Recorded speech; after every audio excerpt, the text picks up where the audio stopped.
આમ તો બહારનું મોસમ બહુ મજાનું છે. ઘણા ગરમ ઠંડા પાણી પણ પી ગયા છે. તો મારા જેવા વૃદ્ધ માટે આ મોસમ બહુ ખતરનાક છે. કારણ કે અમને અસ્થમા એટલે બહાર જ નીકળવાની ના પાડી.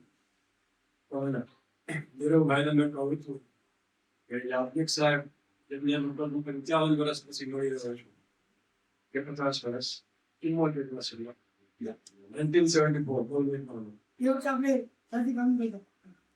અને જવાબશ્રીને તો મળવાનું મળ્યું છે, પણ એમને માત્ર ટેલિવિઝન થી સાંભળ્યા કે લોકો મીડિયા દ્વારા સાંભળ્યા સાંભળ્યું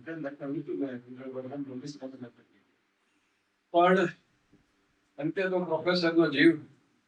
અને હું તો પાછું દેવાંશી શનિવારે એકારે 2 લેક્ચર લેતો, 2 સવા 2 કલાક હું બોલીશ, પણ અત્યારે 3.5 4 5 મિનિટમાં તો મને શેક્સપિયર કહી ગયા છે કે what is there is name, નામ પણ શું એવું મહાન લેખક શેક્સપિયર કહી ગયા. પણ મને તો હંમેશા લાગ્યું છે કે there is something in name. નામ જ એમનું મૂળ નામ નરેન્દ્રનાથ, એટલે એ તો રાજાના રાજા અવાજ સર્જાયા.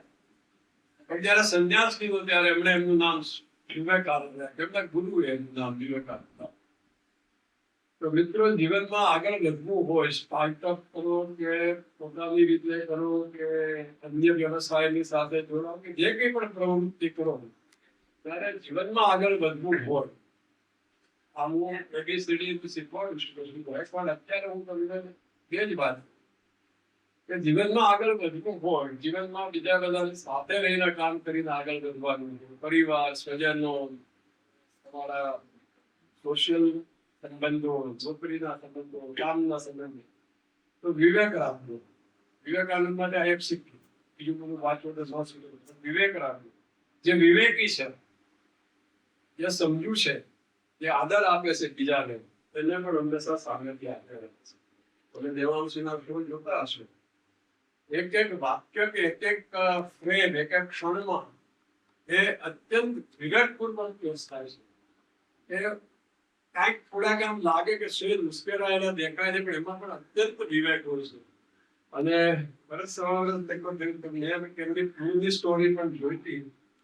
અને લોકો જયારે યાતનામાં હતા ત્યારે એમને તો એક આ વિવેક જીવનમાં ઉતારજો. દેવાંશને સાક્ષીએ કહું છું કે આ ઉતારજો. અને આનંદ હોવો જોઈએ. જો જીવનમાં આનંદ નહીં હોય અને કાયમ ફરિયાદ કર્યા કરશો કે આ નથી બરાબર ને તે નથી બરાબર ને શું છે આવું છે કઈ સુખી જ નહીં થાય. અમારે શિલ્પાબેન છે આનંદથી સ્વભાવના, ધીરુભાઈ અમારે આનંદથી સ્વભાવના. કોઈ પણ વિટંબણા કે કશું જ હોય પણ એમ કહે કે ના થઈ જશે આનંદ. એટલે આ આનંદ જીવનમાં રાખશો અને વિવેક રાખશો, તમારું જીવન સફળ થશે. નરેન્દ્ર નામમાં પણ કશું છે. અને મને સદભાગ્ય કે મેં ઘણા બધા વર્ષો એમની સાથે કામ કર્યું, અને એ પણ અત્યંત વિવેકી. બહાર લોકોને ના લાગે કે આનંદી હશે, પણ આનંદી સ્વભાવ પણ એમનો હશે. અને ધ્યેય લક્ષ્ય, જેમ અર્જુનના આંખ દેખાણી હતી, એમ તમારા જીવનમાં અર્જુનની જેમ એક આંખ જોયું. વિવેક અને આનંદ સાથે આગળ વધશો તો જીવન સફળ થશે. તમારા કારણે બધાને ન બોલાય. અને દેવાંશીનો સાંભળવા આપણે બધા આતુર છીએ કે હું મારી વાણીને વિરામ આપું. દેવાંશી દાદા બહુ રાજી થયા. આપણા રાજ્યમાં પત્રકારત્વનો પાયો જયારે નખાયો ભણાવવામાં, કે આ ખંડમાં નખાયો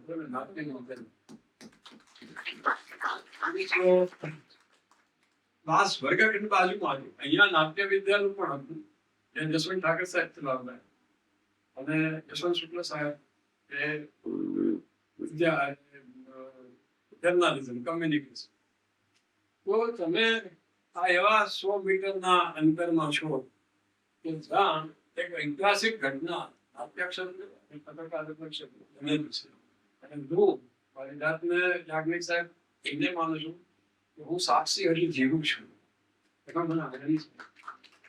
તો મેં આમ તો મારે ઘરનો નંબર આવવાનું હોય અને એમાં આમંત્રણ પણ પણ છતાં નીરવભાઈ ને શિલ્પાભાઈને કહું છું કે સાહેબ આવ્યું એટલે હું બોલાવે તો પણ આવવાનું અને જે કંઈ પણ પુસ્તકો આપ્યા છે એ આપણા 178 વર્ષની જૂનો બનશે એ જોઈ વિચારી વાંચો.